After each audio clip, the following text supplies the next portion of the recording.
Hey there. I want to talk about top mistakes you might be making if you're considering getting extensions or might have been getting extensions for a little while and you are trying to figure out what are you doing wrong. For all of you guys who know me, hello. For all of you who don't, my name is Zoya. I am the hair loss and hair extension specialist and I own a salon in North Dallas, and I would love to be a help for whomever is interested in this topic. So let's get on with it. Mistake number one is going to a hairstylist who is not an extension specialist. It's like everything else. You have to go to someone who is specialized in the service that you want to get or the treatment that you need to get. My strategy is like this. I would never go to my general doctor, even though I trust him for instance, back surgery. If I was going to have a surgery, I would want to go to a specialized back surgeon.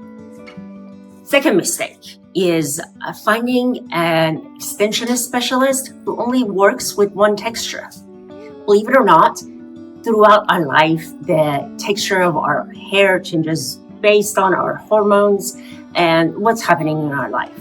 You want to work with a specialist who knows and have hands-on experience with multiple different textures, length, different companies, different hair, and be able to customize what you need for your hair. Mistake number three is working with a stylist who does hair extension as their side service. In a way, what I call it is part of their side menu. They work with color, they work with haircuts, but they do extensions and they're not familiar with every kind of extension. I know this one is very similar to mistake number one, but I just wanted to elaborate on that just a little bit more. Mistake number four is not matching your hair texture with your hair extension.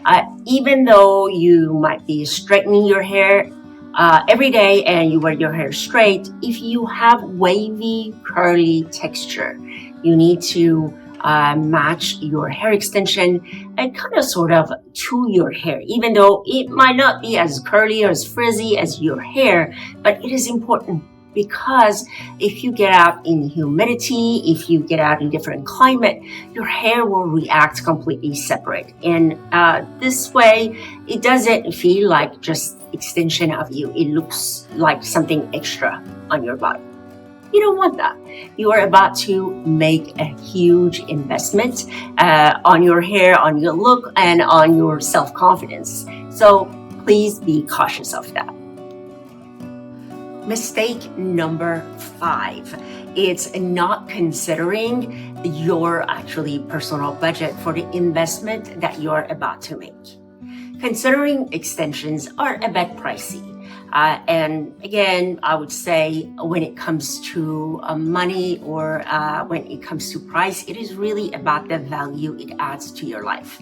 But you have to consider this as a long-term investment, or if you're going to make a one-time investment, just be cautious of that and plan accordingly.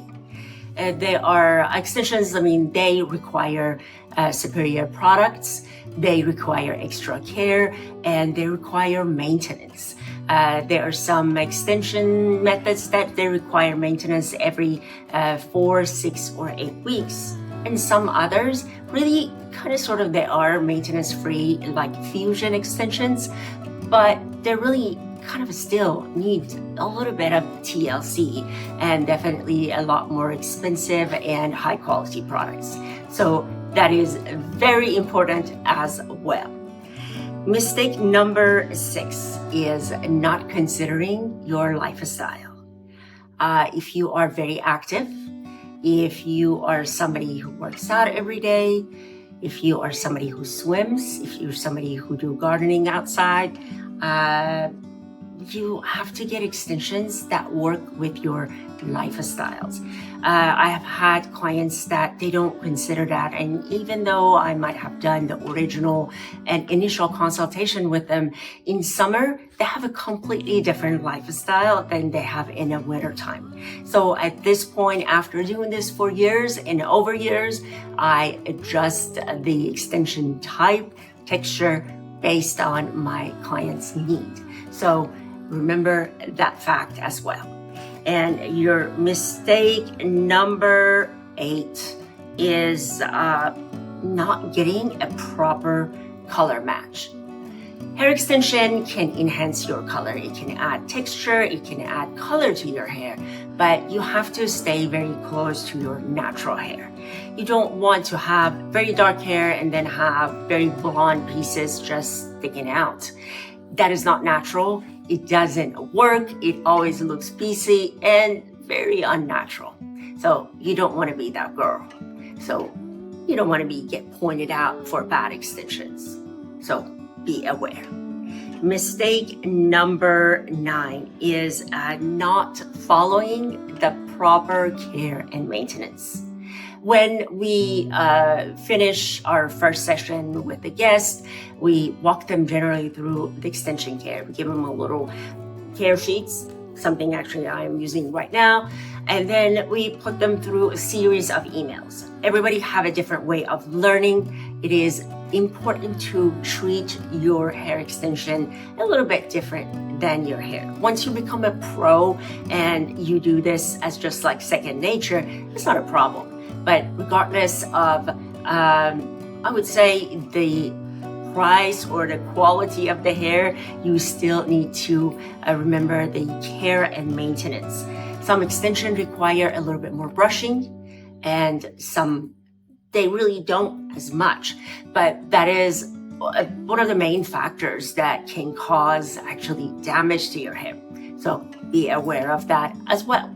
And mistake number 10 is not protecting your hair and hair extension during the physical activity, like biking, like being on a boat.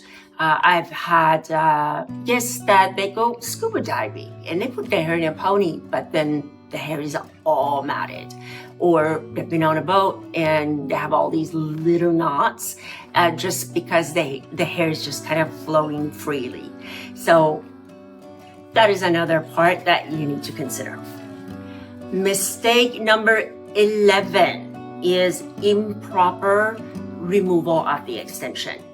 Please do not DIY it. Don't try to remove it yourself. Don't let your children remove it. It is very, very important. That is actually I would say, one of the most important part is even removal. So protect your own hair and keep the integrity of your hair. And the last one, and not probably the very, very least, I would say, is mistake number 12. Trying to troubleshoot things yourself through Google, through YouTube, and not consulting it with your extensionist and your extensionist specialist. There are little tricks that we know that probably you don't. So we would love to be able to actually, I would say, educate you about everything, but years and years of experience, we can't put that all in one sheet or 2 emails and try to help you understand. So if you have any problem, like the corners sticking out, the hair is matting, you feel like it's shedding too much, definitely consult with your extensionist and get help with that. I hope this was helpful. Beside that, I have to say extensions can be amazing if it's done properly, if it's taken care of properly. That is one of the best investment that you can make. And I would hope that we can help you sometimes. And if we can't, I hope you enjoy your hair. And until next video, ciao.